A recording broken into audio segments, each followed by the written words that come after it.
Hello everybody and welcome to the tutorial of the 15-inch LCD touchscreen display. Because today we're going to talk about a few highlights of this item here, as well as how you can get it set up and start engaging with your audience sooner. This 15-inch LCD display features a touchscreen, runs off of Android OS, and hosts a variety of apps for you to upload any content, presentations, or anything you need to engage with your audience. So we're going to walk you through some of the basics here. Let's get started. So each of these devices, the back panel is unlocked with a key. So once your back panel is open, you'll have access to your two USB ports, a SIM card port, as well as an HDMI port. And last but certainly not least, the power switch. Once you power on the device, as you can see here, full touchscreen capabilities. This is our home menu. Once again, this is running off of Android OS. You have the Google Store. You can add any apps that you may need.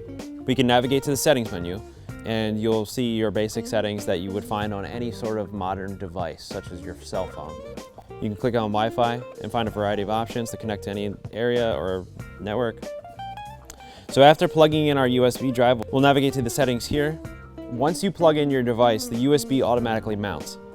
You just click on it through the touchscreen, and then you can navigate through your USB's directory and find the files you would like. So for instance, if you want to play a video, you can play it from the USB natively. However, if you want to move the files to the internal, you just hold down, click move, return to the home, and then you can move it to the kiosk's internal memory. And this applies to PowerPoints, PDFs, videos, or any sort of graphics that you might want on here. Once you have moved your PowerPoint over to the internal memory, you can open up a PowerPoint app, like so, and then you can open it from here directly and then move through your slides, as well as full screen. It also has various apps, including web browser, if you need to access any sort of URL for your event, whatever it may be.